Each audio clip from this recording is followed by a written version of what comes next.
I'm Milo Dennison, host of the long-running, award-deserving podcast, The 80s and 90s Uncensored. Every week, I hop into my DeLorean and travel back to the decades that gave us cassette tapes, Saturday morning cartoons, neon fashion, and some of the biggest moments in modern history. From pop culture and world-changing events to the stories that shape today's world, I explore it all, sometimes solo and sometimes with special guests who remember the glory days, or are still trying to recover from them. Whether you're a child of the totally rad 80s, or the grunge-filled 90s, or you're simply fascinated by the era, the 80s and 90s Uncensored is your podcast to reliving those memorable moments. Hey, take two. Welcome to the Retro Nostalgic Podcast. I'm your host. Podcast. I haven't done one of these in a while. He's been doing like 90% of them recently. I know. I'm your host, Cristina, and this is... Chad. Yeah. Co-host. Co-host. I'm the co-host. It's not my podcast. It's both of Yeah, ours. it's been a while. We've had so many guests lately. In fact, we're probably having another one again soon. I think that's why you do most of the intros. We usually collaborate, and you're just better at introducing other people. Because this is your first episode of the show. Welcome. By the way, we got a lot of new followers because of James from Big Ol' Words was on the previous episode with Super Mario Brothers 3. So if you came here from watching James, welcome. Hope you like our show. Yeah, thanks, James. Yep. So we should, for all our new subscribers, we should say, the premise of the show was that we would introduce things from the 70s, 80s, and 90s, mostly movies, that the other one never saw as a kid, or we just haven't thought about in a long time. Mm-hmm. Like Christina never saw the Star Wars movie, so of course I showed her those, and Yeah. she showed me a lot of horror movies I never saw.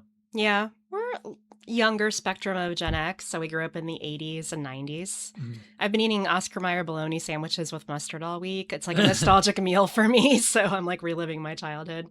Yeah. But yeah, we're about late 40s. Yeah, and you can see we have the Christmas posters up because we're recording this. It is halfway to Christmas, and on my other channel, Chad's Beer Reviews, we just did a Christmas beer review, so check that out. We did. It's halfway to Christmas already. Anyway, we're talking about the movie Independence Day from 1996, the alien invasion. Hey, I was supposed to Go introduce ahead. it. It came out on July 2nd, 1996, which makes this movie 30 years old. Mm-hmm. And I remember seeing this before my senior year of high school, so I guess I graduated almost 30 years ago. That's crazy. But I graduated in 94, so I was 2 years ahead of you. Did you see this in the theater when it came out? Yeah, probably a few times. We saw it July 4th, my friend Ryan and I, because we had the day off from school, or it was summer, so I guess we just went, and it was a packed theater. Yeah, this is definitely the kind of movie that it works really well to see it in the theaters because of the special effects and the sound and everything. But we didn't. We watched it here at Chad's because for some reason nobody thought to re-release this in the theaters for the 30-year anniversary. I would love to see this movie again on a big screen. It doesn't translate as well on a smaller screen, even with the big small screens. Yeah, I mean it's funny because I haven't watched this in a long time, but I was remembering dialogue and little things that were happening. Even though it's probably been 15, 20 years since I actually last watched this. I can't even remember the last time I watched this. It's like one of those movies I saw twice, I think, when it first came out in the theater twice, and then I haven't seen it in a while. I loved it. So I must have been 19 when this came out. And it's I wrote this in my notes. Is this basically, it's kind of an homage to Star Wars. It's kind of like if Star Wars happened on Earth. I said, actually, it's kind of like if... It's kind of like Return of the Jedi, where the humans are the Ewoks. It's like the big bad aliens are like the Empire. And there's so much advanced technology compared to us. It certainly inspires the effects because when the aliens are chasing the fighter jets with their spaceships, the lasers go, zoom, zoom, zoom. It's the same damn effect. Yeah. Do lasers make a sound? There's no reason for them to. No, but that's such a Star Wars thing. And I always thought it was kind of campy, but I didn't think this movie was campy when I first saw it in 96. I took it seriously. Yeah, I did too. 100% seriously. And I went, wow, that's crazy. This is what would happen. And now I look back and I'm like, if this were to happen in real life, this is not accurate at all. Yeah, this is it's kind of like one of the original modern disaster movies. Like so many of the Jerry Bruckheimer, who's the guy who did like Armageddon and Transformer, Michael Bay. Yeah. You know, like those big, this is before. those summer blockbuster, like in even the whole, you could say like the Marvel Cinematic Universe. Mm-hmm. I mean, there's always big budget sci-fi special effects in the 80s and 90s, but they were only like once or twice a year, and like now they're like every week. Yeah, I mean, I think of like Jurassic Park, Mm-hmm. Independence Day, and like The Matrix. Those are huge just Yeah. effects movies that kind of set the standards. So this was really revolutionary for its time in just terms of they blew up like the statue of no, they blew up the Empire State Building. Yeah, and the White House. Yeah, and it looks pretty good. It's Yeah. not, the effects are not, well, there's some bad effects we can talk about, but like most of all, the effects are pretty good. Yeah, they're all practical effects. I used to have the 2-disc DVD of this from, I don't know, like 20 years ago. I never saw the second one. It's not the same cast. I think Jeff Goldblum was the only returning character. So it's but like life after all of this? I think so, but I think it's supposed to be like 20 years later or something. Oh. Which is something... I want to watch it now. Yeah. So, by the way, if you're watching the podcast, we just go into it assuming you've seen the movie, so we're not going to recap the plot. We're not. You Yeah. can just Wikipedia it. Yeah. Like, we could do that, but we're just talking about it. Yeah, I also, like, I don't know why anybody would want to watch a podcast about people just talking about a movie if they never saw the movie. Unless, like, you're, like, super familiar with the genre or something like, or you just really, really love the podcast, you know? Yeah, we both had the Roger Ebert huge review book, so Mhm. we like our, we've read a lot of movie plots, but I think he gave it 3 out of 4. I think he said it was like okay to good. You know, it wasn't amazing. Like the effects are pretty amazing. Even the 30 years effects later. carry 90% of the movie, and which is why it's so good on a big screen. Yeah, and yeah, like I was saying before, that 2-disc special edition, they have like tons of behind the scenes documentaries, and they show like, because they use like miniatures to blow up all that stuff. Yeah, and I it looks never really knew cool. that. I actually never knew that until you said something. I Mhm. thought it was like real. I didn't realize it was practical effects. Mhm. I mean, Yeah. for the most part, I guess It looks. I think the the practical effects spaceships look better. the spaceships are definitely not practical effects. Mhm.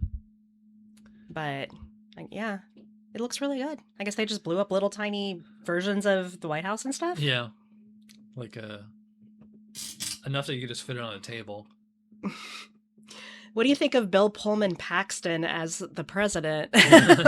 We always call him in my family Bill Pullman Paxton because we can never keep the two, Bill Paxton, Bill Pullman straight. Yeah. So he's one of those guys. They definitely I look think a it's lot Bill different. I Pullman. mean, at this point, all I had known Bill Pullman from was Spaceballs, which is Yeah, another sci-fi movie. I know. I don't really know what And- else Bill Paxton's been in. I He think was he's in- been in other stuff as he's gotten older. The only thing I know, yeah, it was that and Jersey Ruthless People.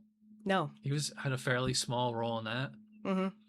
but I really yeah, that's the only primarily thing know him for this. that I knew him for. So yeah, it was funny. So Bill Pullman's like the president, and as we were watching this, it was like so hokey because like he's like, oh, he could have saved the people, and we were just like, is this really what Hollywood thinks? How presidents think, like that they're just looking out for the people? You know, it's like they Yeah. wouldn't care. They just be looking out for themselves. You know, He's a very selfless president.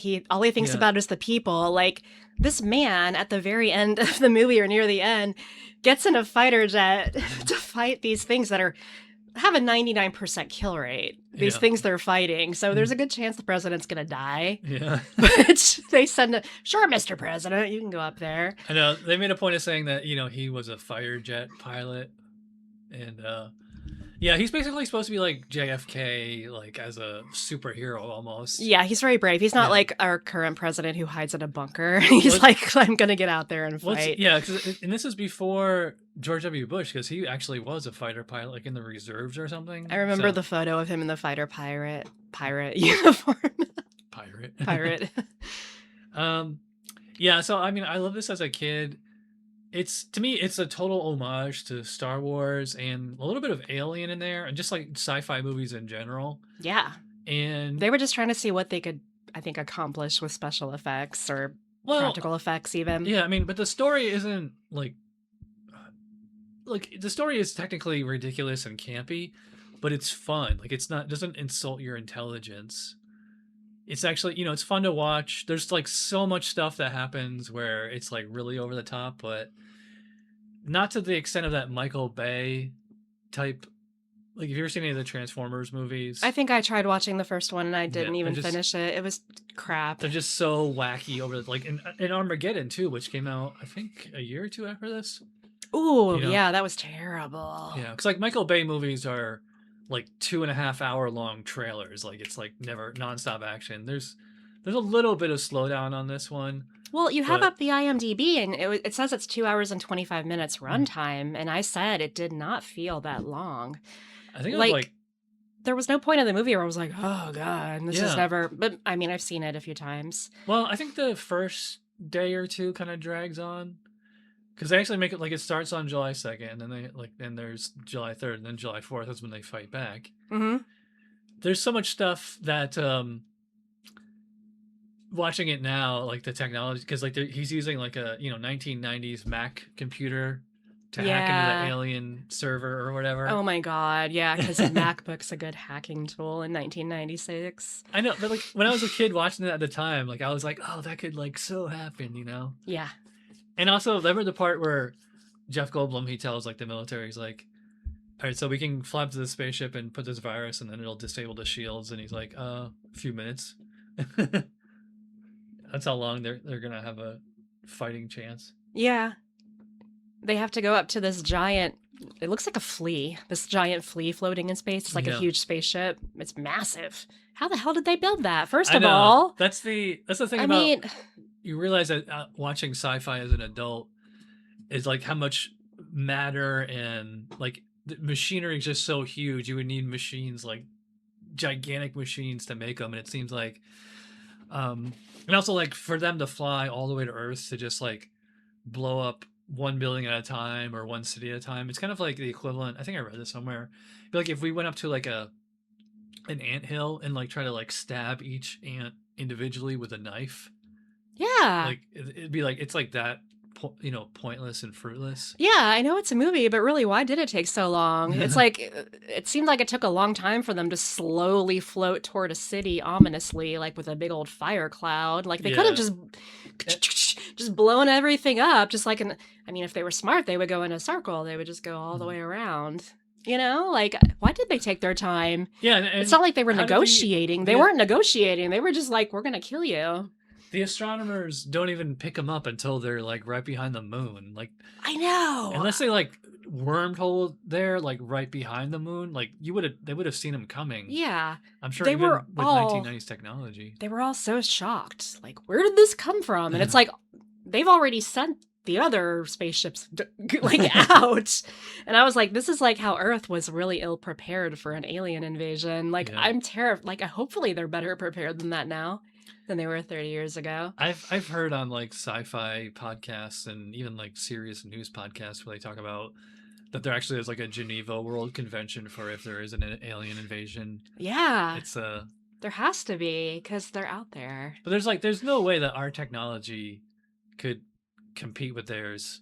I was going to say, and maybe their thing was protected by some sort of shield is the only explanation. It wasn't detectable up until it got close. Mm-hmm.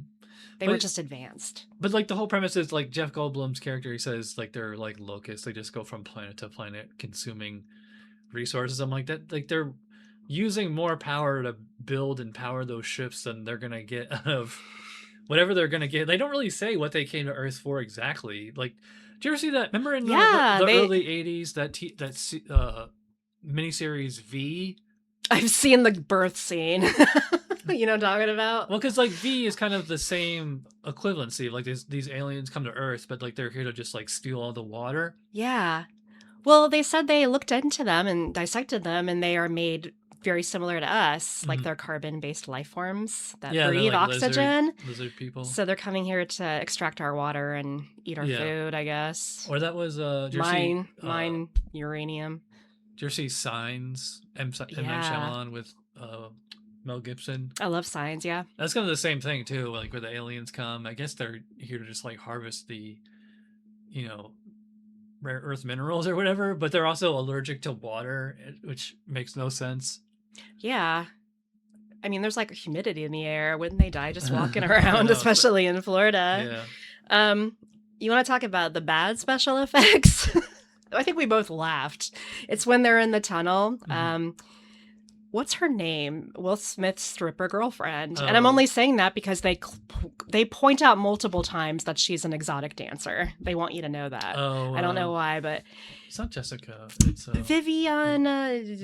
Yeah, her name's Vivica Fox. Vivica Fox. Jasmine is her Jasmine. name. Yeah. I'm so sorry, Jasmine. And then like there's the fire and she's sitting in a tunnel with no door with her kid. And she's like, "Dog, come." And he jumps in front of the flames and it looks so fake. Yeah, I loved it. You have to watch the Nostalgia Critic review of that. He definitely picks up on that. Yeah, that part is just so stupid because she just like saves herself from a giant fireball by crouching into a little.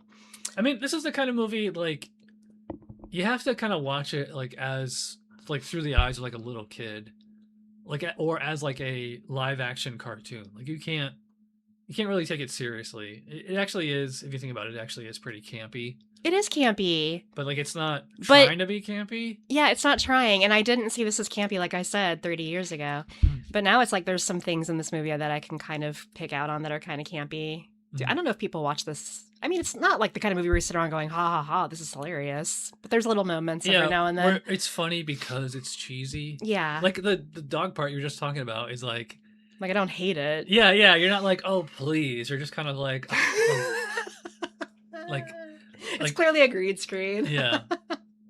And like it's not like so shitty quality that looks like somebody made it in their backyard. You know, it looks like it was made like a real Hollywood studio. Yeah, you know? It does. It's good. It's just kind of weird against all the great special effects, maybe. Yeah, there's like all these weird subplots going around. Like, why did they make Will Smith's girlfriend, fiance, a stripper? Yeah, we were talking about that the whole movie. Because she brings it up. She goes to work. She does it. She talks about it like twice. I mean, it's like her whole character is, I'm a stripper mom. Yeah, and she lives in this nice posh suburbs. She lives like in the Hollywood Hills, like overlooking Los Angeles. Yeah. I mean, I guess if you're a really dedicated stripper and really good and you're getting like tons of tips, you know, maybe you're making $2,000-3,000 a week. I mean, I've heard that, but it's... I mean, she's a Hollywood stripper. She probably makes good money. If somebody's like a full-time stripper where like that's their whole job. Yeah. Like, I don't know if they do it. It seems like that has like a very short shelf life. You don't hear of like too many people retiring as go-go dancers, you know? Yeah. It's weird. I don't know if like Will Smith and her aren't married, but the son's not his. I don't know why they even bring all that up. There's like parts of this movie that they probably could have cut out, but they want you to... In fact, they cut a lot of stuff out. Did they? Yeah. In fact, they're not the only step couple in the movie, like Randy Quaid's character. So it's like this white guy who has 3 Mexican kids, and you're just gonna like how like they look nothing like him. And are they adopted? Like, how do you know that? He is their stepdad, and like their mother died. And there's a scene on the bonus materials where they explain that.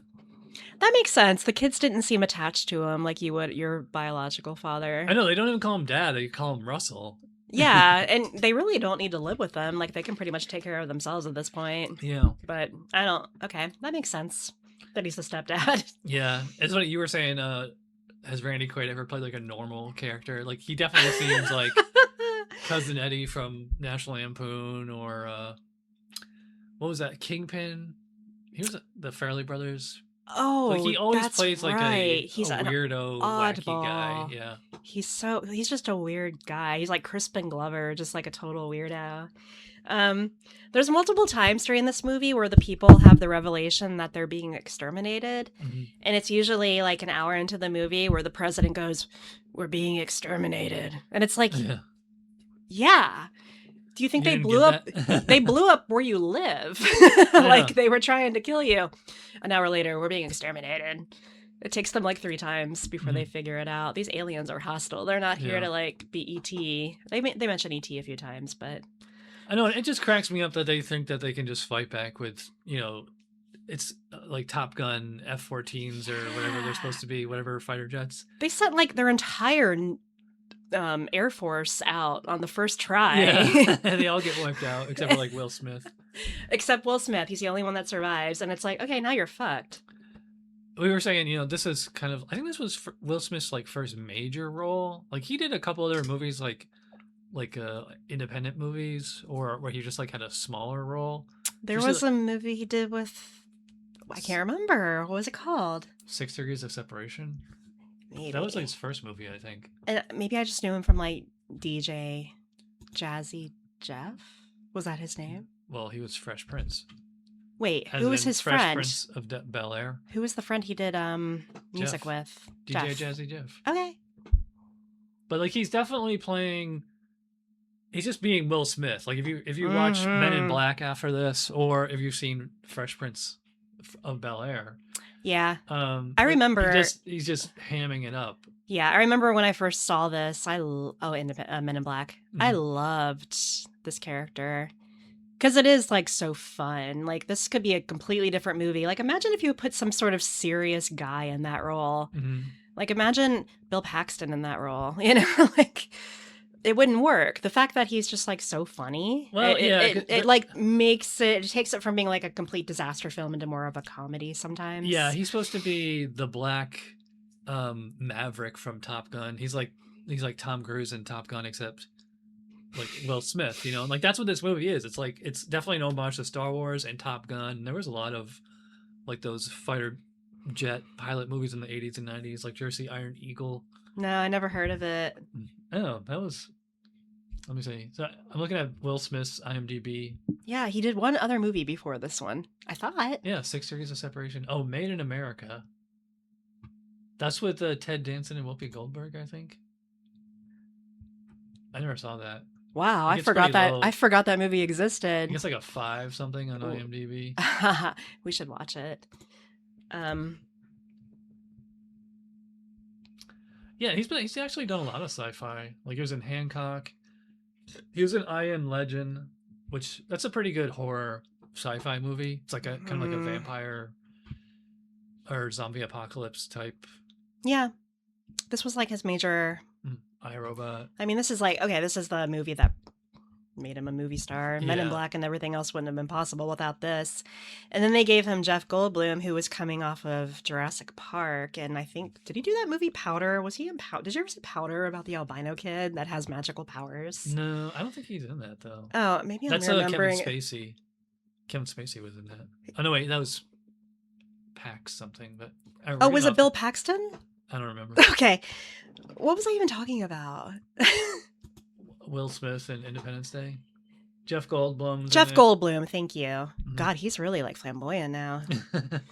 He's got I was just watching an bright episode colors of and Friends cute last night where he was glasses. on as a guest. Yeah. And that was only a couple of years after this. This is Jeff Goldblum playing a Jeff Goldblum Yeah, character. he's- Like I love Jeff Goldblum, but he's always the same, which I think is just him. Mm-hmm. Well, yeah, they said on the trivia on IMDb that they let Jeff Goldblum and Judd Hirsch and Will Smith like just improvise a lot of their dialogue. Yeah. It definitely comes off that way. It does, which is nice because it has like this authentic, kind of roasting kind of vibe to it. Yeah, the whole time they're flying up to the flea ship, that they're roasting each other. So that's all Yeah. improvised? Yeah, and like Jeff Goldblum and his dad That are makes like sense. bickering. You get the like classic Oh. Jewish father son. Like to me it's very sitcom-y, Damn. their relationship. I mean, they're good actors because like you would believe that Jeff Goldblum and Judd Hirsch were related. Yeah, I could definitely buy that. Yeah. And, Judd Hirsch. And I noticed that a lot of an influence. If you've ever seen Big Bang Theory, Jeff Goldblum and his ex-wife or girlfriend, Connie, like the president's advisor or whatever her name is or position is, they kind of remind me of like Leonard and Penny, the way they kind of bicker, but they still love each other. Yeah. It's like they're divorced or separated. I think He's they're still wearing. divorced. I think they're separated because he's still wearing his ring, unless he just Yeah. can't let go. But I don't know. He blamed her career on their divorce, Yeah. and then at the end they get back together. Mhm. Harvey Fierstein, I love him. He's so good. Like I love the fact that he's in the first 20 minutes of the movie, and then Yeah. like he's gone, he's dead. Yeah, He's definitely playing a total Harvey Fierstein role. Yes, he's just running around talking a lot, Mhm. and his voice that I can't even do it. I know. He was just one of those people that was just famous for being famous in the 90s. He was famous, I think, for his voice. If his voice had been any different, I don't think he would have had the career he had. I don't really know what else I know him from. I know it's from like an episode of The Simpsons. Is he in the Birdcage? And they also mentioned there's a passing reference to Dr. Katz, which was a funny animated show back in the 90s on Comedy Central. Independent Mrs. Doubtfire. I never saw that. Whoa. I know him from Mrs. Doubtfire. And he, of course, has a lot of dialogue in that, but little castings like that, I mean, I think make the movie special because you're like, oh, yeah, I know that guy. So he it looks like he did a lot of TV work in the 80s and 90s. Oh. So he was on an episode of Miami Vice. The Simpsons. Yeah, Simpsons. That's Carl. ABC After School Specials, Cheers, Murder, She Wrote, Mrs. Doubtfire. That must have been his big breakthrough. I think it was his big breakthrough. The Larry Sanders Show. Did you ever see that? I've seen bits and pieces of it. Yeah. So he had a very good career in the 90s. I don't know if he does anything now, but... Looks like he's still working. Well, that's good. 2022 was his last credit. Oh, man. Somebody hire Harvey Fierstein. Yeah. We need him back. So, I don't know. Would you say you like, does this hold up for you? Did you love it as a kid and hate it now, or? No, it's just, like I said, I saw it when I was like 17 and, I took it seriously. And now I kind of see it as like we said, kind of campy, and I don't dislike camp at all. Like that's not gonna, I think bad special effects sometimes can be pretty funny. Like you said, it's not entirely bad. Overall, this is like a very well made movie. It's just dated. I mean, like the humor's kind of dated a little bit. But I feel like you could watch this now and appreciate it. It's a good 90s time capsule, though, too, because it definitely has everything 90s going for it as far as, like, the pop culture of the time. Yeah, it does. It's like a certain era of just super budget special effect movies that I hold near and dear, like Jurassic Park. And, yeah, I think it's so good. The only part they could have done away with, I think, is, like, where Brent Spiner is the kind of mad scientist in Area 51. That's, to me, that kind of was a little jump the sharky. You know, like that, I guess they start to get into like this kind of like B movie territory. Yeah, but they wanted to put Data from Star Trek in the movie. Or do you find that like to be like more like self-referential, like they're winking at the camera, like, yeah, we know this is. Honestly, I didn't recognize him the first time I saw it. Did you? I didn't recognize him. It was only when I saw the credits and I went and saw it a second time, I was like, oh, that's Data, because he looks completely different. Yeah, well, I mean, I never watched Star Trek. So I didn't know him from that. I'm surprised you didn't watch Star Trek. It wasn't until like I started reading other people's reviews, like, I can't believe they put Brent Spiner as the mad scientist. And I'm like, who's Brent Spiner? And then you see, oh, he played Data on Star Trek Next Generation. I'm like, well, I never saw that. So I don't know. I kind of feel like maybe the director or writer was a huge fan of Star Trek and maybe threw him in there as like a fandom thing. Because like, I don't see any other reason for that role to exist, like you said. Yeah, it walks this line between... Like, I think just having Brent Spiner in there at all is just kind of an homage or a wink to Star Trek. But the whole scene, like, with the alien autopsy, like, that's more like Alien, like Ridley Scott. It was just gross because... Yeah, like, they're trying to crowbar in this little sci-fi horror scene for, like, what, 5-10 minutes? Yeah. And then it just gets back to action, adventure, and comedy. I know. I wonder if I was really stressed out by that. I guess I probably was. It does create tension, especially like when they throw him against the glass with the tentacle around his neck and he's like, I remember people jumping, getting scared in the theaters when that happened. Yeah, there was a couple of moments, I think, when there's like a jump in this movie. But I don't know. I couldn't buy that guy working at Area 51 for the government. He looked like a lunatic. Yeah. But I mean, like, I think it was just here, we gotta hire Brent Spiner. It's like something they've had. Do you ever watch Mystery Science Theater 3000? Yeah. The writers probably were watching that because there's so many of those 50s and 60s movies with, you know, mad scientist character like that. Yeah, they're so good. But also watch Santa Claus Battles the Martians. Yeah, he's not like so cheesy or so ridiculous that it takes you out of it. No, apparently he does his job well. He studied these things and he knows what they're made out of, and he just doesn't realize they don't How did he not know it was not dead when he operated on it? You know, like the thing was still alive. How did he miss that part? That part kind of bothers me.